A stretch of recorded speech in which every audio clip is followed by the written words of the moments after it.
Welcome back to the final leg of Hysteria's Get In Losers, We're Running for Office tour. All summer, we have road tripped across the country to meet some of our favorite ladies running for office in 2024. And we're doing a last hurrah with 5 incredible candidates. They're grinding nonstop to protect their states and make America a little bit more blue. So buckle up and get ready to vote. And also maybe donate or volunteer. We need these candidates behind the wheel. We are kicking off the road trip with a stop in the Grand Canyon State with Stephanie Simacek, who is running for the Legislative District 2 State House seat. The Arizona State House is currently Republican-controlled. If Democrats flip 2 seats in each chamber, they will control the legislature for the first time in over 3 decades. And so we need to get Stephanie in that seat. Stephanie, you have a background in education and even served on the Deer Valley School Board. What about your background in education prompts you to run this cycle? Yes, thank you so much for having me. As a parent and a public school teacher, I taught first grade and was a regular substitute teacher for Deer Valley and a current school board member. I really have seen firsthand how a lack of funding has been detrimental to our state. As a teacher, I would use my own money so that I could create a wonderful and, interactive experience for my students. And we all know that's just not possible to keep up with. When our educators, and when I say educators, I want to make sure I'm clear that I'm talking about teachers and paras and bus drivers and office staff and our cafeteria workers, because we all work together for the success of our students. And when they are not making a livable wage, along with the increase of housing that we're seeing here, mortgages are no longer affordable. People cannot afford their rent. They are not able to be successful. We have to do better. Arizona now ranks 51st in the country for funding. This includes teacher salaries. It includes per pupil spending. And we really just have to do better. And my background in running, to flip this legislature from its 1-seat majority that really just continues to defund public education and refuses to hear any bills that would support everyday Arizonans' basic needs, to a majority that will put Arizona first. That includes our children, and no matter what zip code they live in. That's really important to me. So the other week, let's talk a little bit about school funding. The other week, Alyssa and I talked about some of the insanity around the deficit vouchers have created in Arizona. When the state has spent too much money on vouchers, what programs do they take money from to make up for the shortfall? Sure. Well, the Universal ESA voucher program is currently funded out of the general state fund.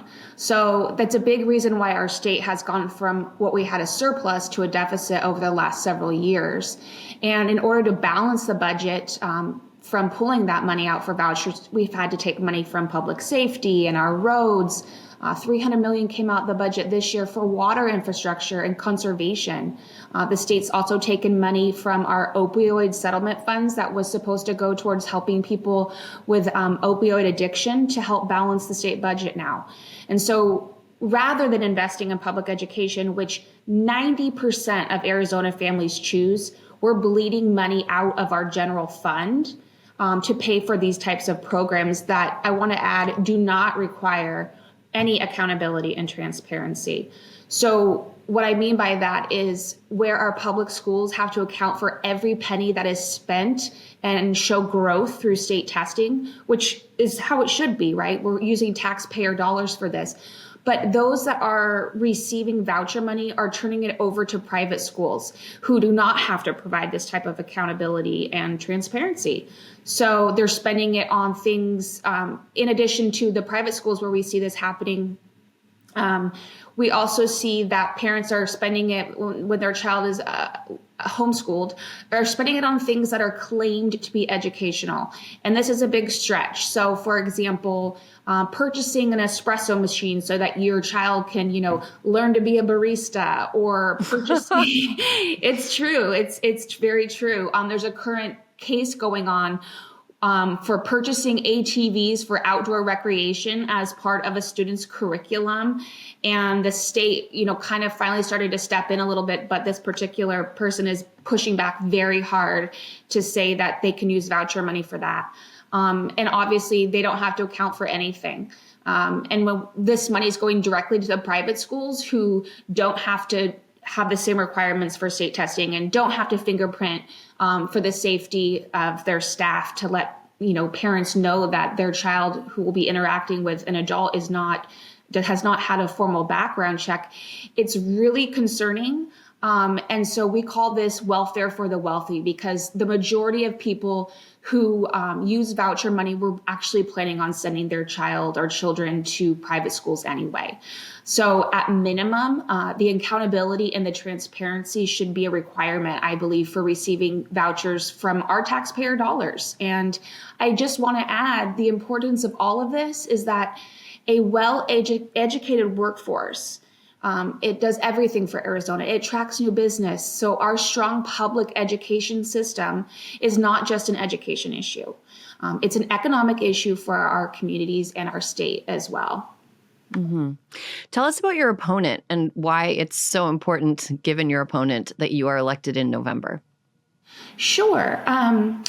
I'm running to flip the legislature from its one-seat majority that continues to not support everyday Arizonans. So I'm the only candidate who supports properly funding public education, holding those that receive voucher money from taxpayer dollars accountable for spending, supporting reproductive health care for all women. I strongly believe that the government has no business in the exam room with a woman and her doctor to make healthcare decisions. For me, holding and winning this seat, and for others around the state, we're working so hard. It means that we'll be able to put all Arizonans first. And that means investing in water conservation and infrastructure for our future generations. We must also find solutions for our affordable housing crisis and continue to invest in public safety. So that's really, truly why it is important that I am elected in November. We've got to flip the legislature this year. Yeah, we also need more teachers in public service. I Yes, think we do. they know what's going on in a way that a lot of people who are elected officials do not. Stephanie, thank you so much for joining me today. Listeners, please check out simacekforaz.com. That's SIMACEKFORAZ.com to see how you can help. And don't forget, votesaveamerica.com/vote to make sure you're registered. Now let's drive 800 miles up north to Colorado, where Congresswoman and Dr. Yadira Caraveo is running for re-election in Colorado's most competitive district. Last election, she won by a razor-thin margin, so it's vital that we put the pedal to the metal and keep her in office. Congresswoman, welcome to Hysteria. Hello, thank you for having me today. Your list of accomplishments is intimidating. At first, you're the first Latina elected to Congress in Colorado. You're a pediatrician, and you're an extremely effective legislator. Oh, well, thank you. Yes, it's I decided from a young age that I wanted to be a doctor. Never really thought that would parlay into politics. You're like, when like a kid is like, I want to be a princess, doctor, veterinarian, astronaut. You actually got to do all of it. Okay, so you won your seat by only 1% in 2022. How's your race shaping up this cycle? It's going to be tough again. It was designed to be a toss-up seat. This is the first time that Colorado used an independent redistricting commission, and they decided to put all of the competitiveness in the state into this one seat. So we expect it to be close again. So as I mentioned, you're a pediatrician. What prompted you to first run for office? I think when you go into medicine, you think that you're going to fix things for families and for patients. And once you go into private practice, you quickly realize that there's lots of things that you can't fix as a doctor. And so it was frustrating trying to take care of kids and having to deal with issues around homelessness and poorly funded schools and having to talk to families about the cost of healthcare and whether they could access it and not just whether they could follow the treatment plans that I had come up with. And so that led me to run for the state house to see if, outside of clinic, I would be able to fix a lot of those social determinants of health. Mm-hmm. And you were first elected in 2018 and had some incredible legislative successes. Can you tell us about a few? Colorado, we had just achieved a trifecta government. So we had the governor's office, the Senate, and the House. And so we were able to do catch up on a lot of different kinds of policies to help families that we had been waiting on for a long time. So, I was able to look at the way that ballots are sent out in Colorado. And we have an incredible election system here, but ballots weren't being translated into other languages in any major county outside of Denver. So I was able to fix that. We increased the amount of money that we were putting into primary care. We expanded kindergarten and preschool for kids by instituting a new nicotine tax. We put paid family leave on the ballot so that people could have that and paid sick days, which we also passed at the same time. So just a whole slew of policies to help the families like the ones that I had been seeing in clinic. Dr. Caraveo, I saw on Colorado 9 News that you have your first debate against Gabe Evans on October 8th. So listeners, let's make sure we show our support and check out ways to help. Head over to Caraveo for Congress, Caraveo for Congress.com. And while you're online, make sure you're registered and know what's on the ballot in your community by heading over to votesaveamerica.com. Thank you so much for joining me. Thank you. It's been a pleasure. We are headed to the Buckeye State to talk to Representative Emilia Sykes of Ohio, where she currently serves the state's 13th congressional district. This year, she's up for re-election to keep her House seat. Republicans have identified her as a top target to defeat in a toss-up race, but she is keeping her eyes on the prize. Emilia, welcome to the show. Thank you. So glad to be here. Okay, so I am not intimidated by many people, but growing up, you were a competitive gymnast and a ballet dancer, and anybody who's ever done either of those things knows that they are not to be trifled with. Now you're only 38. You were already House Minority Leader over in Ohio, and we want to make sure you're back in Congress. How have you fit all of that into a short life? I stay busy. I think I may have an extra 15 hours in the day because truly I don't understand how sometimes it works. But, the desire to serve my community has always filled me, and we make time for what's important. And so I've worked really hard with my community in a place that I have such deep respect for and appreciation for raising me and helping me become the person I am today. And so I owe it to them to spend the time to focus on making our community better. And so we just figured it all out. And every once in a while, you find me on a trampoline or a balance beam and having a little fun along the way. Emilia, during your time as House Minority Leader, what did you learn about leadership during this particularly volatile political time? And how did you work across the aisle?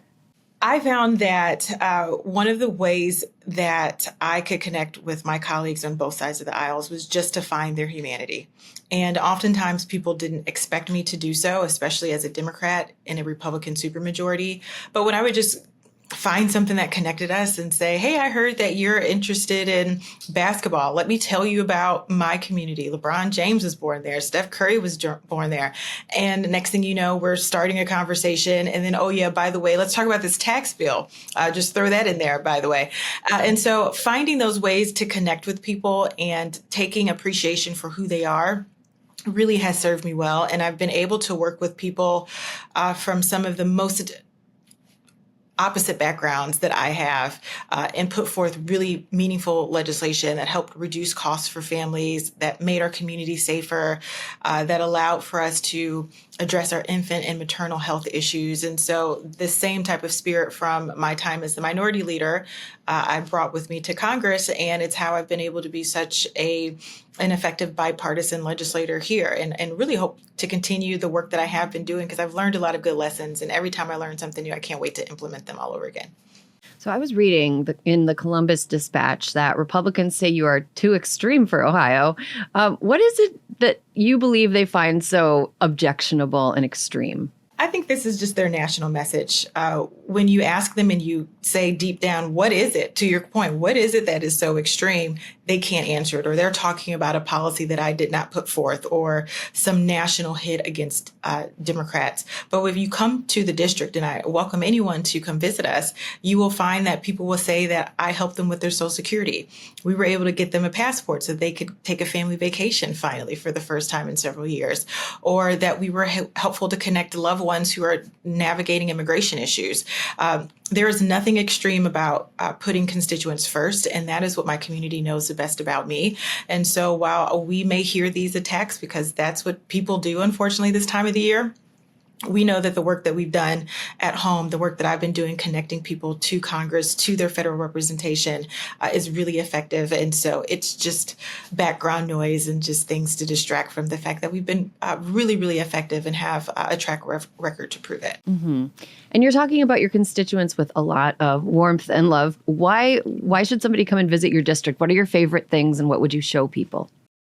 Well, first of all, we're the birthplace of champions. So we refer a lot of sports references. I was a former gymnast, a state champion, a national finalist in vault. That was my best area. But like I said, LeBron James and Steph Curry were both born in the same hospital. It was a good way for me to introduce the district and just talk about exciting things.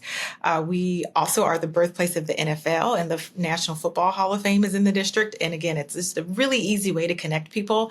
But in between all that, great sports reference, we have the Cauga Valley National Park, which is an urban national park, one of the only, if not the only in the country.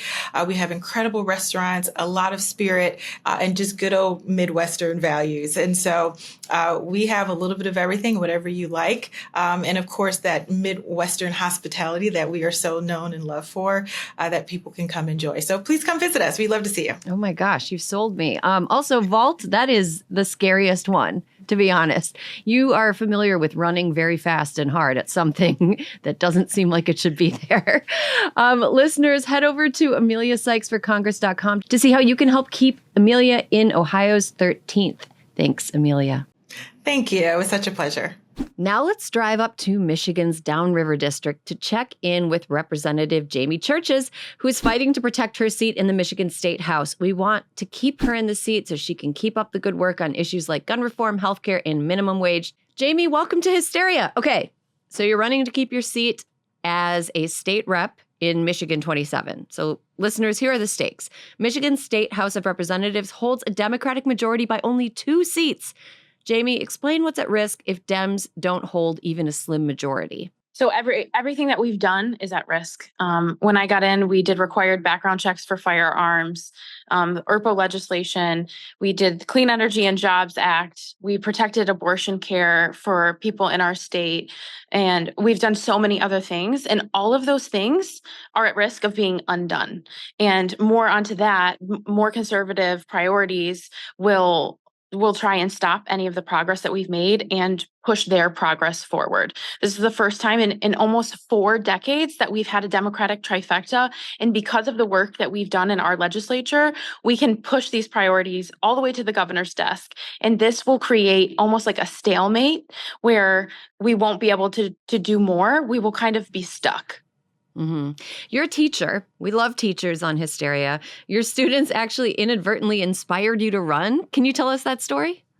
Yes. So it was around the holidays, and we had my classroom was a mess. We did cookie decorating, and there's always this lag time after you have a celebratory party. The parents had left, and there was a bunch of paper plates and on my desk, and I had given them a writing assignment, okay, what are 3 wishes that you have that you would want to do when you grew up? Because I need to do something academic for those little pieces of time that I had left.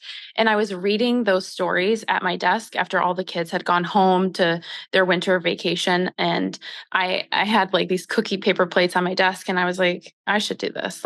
What am I going to do this for the rest of my life? Or what more do I want for my life? Or do I want to be an elementary school teacher my whole life, which I love that job. But I wrote down my 3 dreams, and being a state rep was one of them. And it was one of them that scared me the most. So.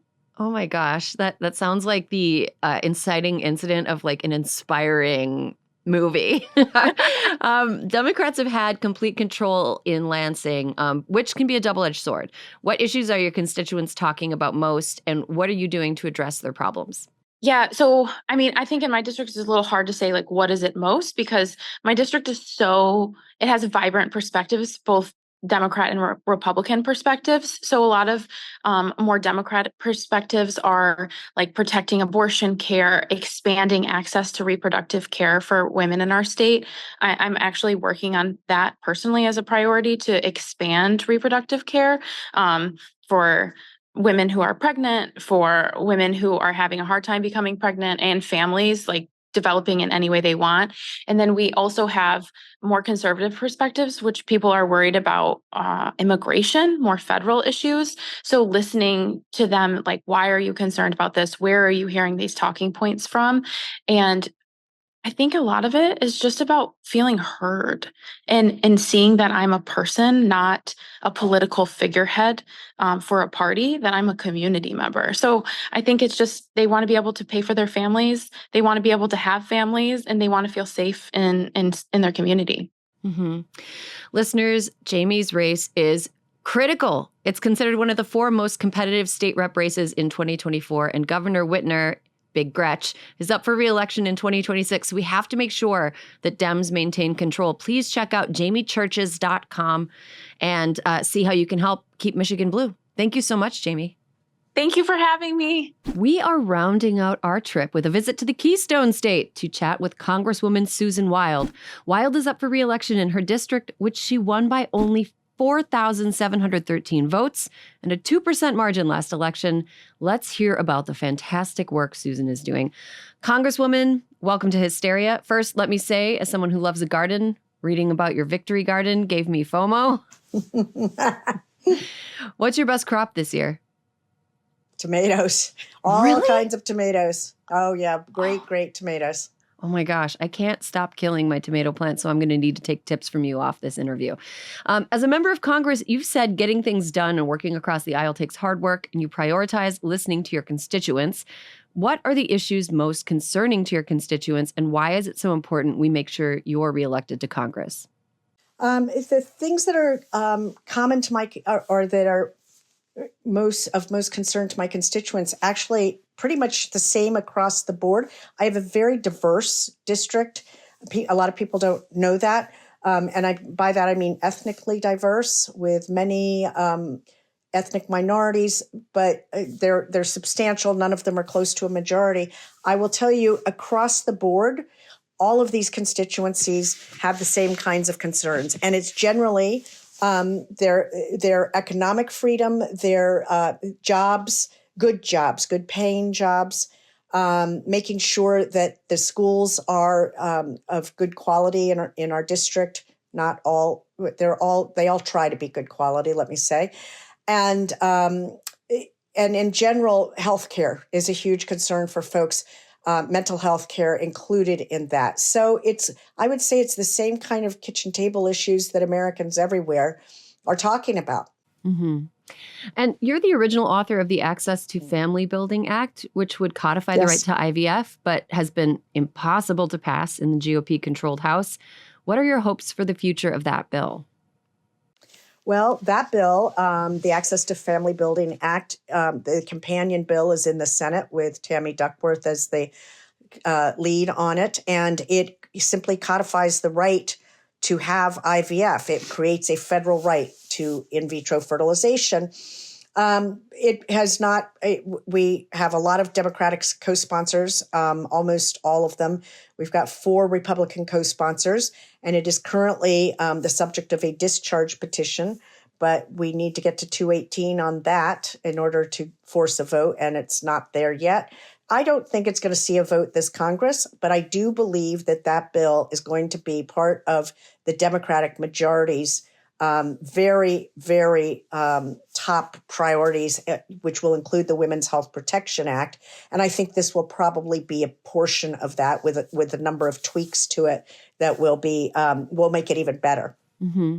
And when you're reelected, because we're not playing with ifs here, when you're reelected, I only say when.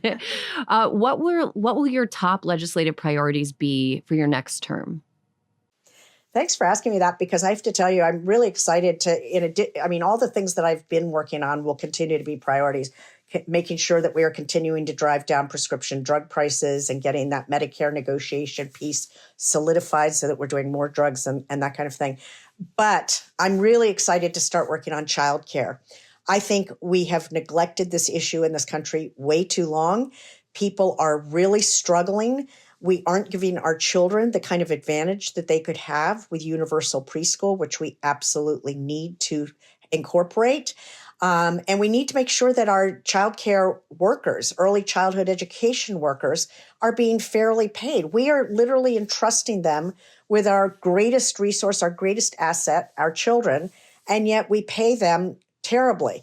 And so there is a bill called the Child Care for Working Families Act that is bicameral, and which I really am hoping we can get moving on so that we can get some really good results for our children, for our working families, frankly, for our economy, because it would benefit employers as well if more people had this kind of benefit. And let me just say, childcare next to student loan debt and housing expense is the third largest, or not even the third, it's in the top 3 expenses for Americans. So it's really, when you start talking about birth rates and stuff, which matters, our birth rate is on the decline. No wonder. People are wondering how the hell they're going to afford childcare if they have student loans or if they want to buy a house. So we've got to get this done, and it's just long, long overdue. Mm-hmm. I mean, as a mother of 2 who are under 3, gotta say, I agree with you. Experiencing, I feel that. Mine are now 28 and 31, but I can still remember those days vividly, and boy, were they challenging and stressful. Yeah. Well, oh my goodness, Susan, we really hope that you get reelected. We can't wait to see what you're going to do in your next term. Listeners, Susan won her seat by only 4,700 votes in 2022. So please head over to wildforcongress.com to see how you can help make sure she wins. Susan, thank you so much. Thank you. Now let's get to Sani Petty. Alyssa, you go first. Erin, I have some breaking news for you. Okay. Do you know that rats in New York City are getting birth control for free? Are women? Are human women? No. But the rats are. So Erin, breaking news. Breaking news here in New York City this week, where we all know the rats are a problem, but instead of baiting traps with murder sauce, they're baiting traps with birth control, and it's free. It's free. They don't need a prescription. They don't have to go to their provider. Rats are getting birth control for free. I want to thank the person who pointed it out was a friend of Hysteria, Dr. Heather Irabunda. But then I went down my own rabbit hole to find out how it was being implemented. And I'll say this, Erin, I think you and I both know, as people who've lived in New York, I would rather the birth control, like nothing's worse than a live rat than a dead rat. Yeah, oof. At least live rats sometimes have some character. Like one time I was trying to catch the subway at J Street in Brooklyn, and there's always a place where I would wait for my train every morning because that was near the exit. You know, of course, you always have your spot. Yeah, so I was walking to my spot and I saw a rat standing like right near where my spot was, and as I got closer, the rat just like stood up and looked at me like, I'm waiting. Hey, bitch. I'm waiting here. Are you gonna get too close to me? And I was like, okay, and then it looked like I was waiting for a train, and it was so cute. Even though rats are responsible for some of the most... A lot of disease. A lot of human devastation. But here's my question, Alyssa. Could rat birth control work on people? They do test a lot of pharmaceuticals on rats. You know I Googled this. And the jury is still out. I am waiting for a Reddit thread on this or something. But according to several New York outlets, it was not clear. Okay, so I'm going to, I don't know if this is a sanity corner. I guess it doesn't make me feel good, but I really love justice. I really love when people get what's coming to them. And following the Diddy revelations and all of the unfolding of that story is really making me feel glad that we are living in an era where justice is coming for these people. The most recent article that I saw was that a lot of celebrities are very scared. I feel like there's going to be an entire generation of music, Hollywood, famous people who now are going to be folded into this. And like, frankly, if they're acting like abusive monsters, they fucking deserve it. And love to watch justice unfold. I feel like I'm in the final 10 minutes of a Scorsese movie. Yeah, it's all coming together. You know, like the perp walks are about to start. Yep. It's like they're going to be working in their office and suddenly looking up from their desk and there's 3 feds and they know what's coming. You know, and the guys with the FBI with the boxes behind them to take out all the criminal documents. It's it is. I couldn't agree more. Yeah. I'm glad. It's horrible that it happened, but I'm glad that it's over, and I hope everyone responsible is just taken to the woodshed legally, so to speak.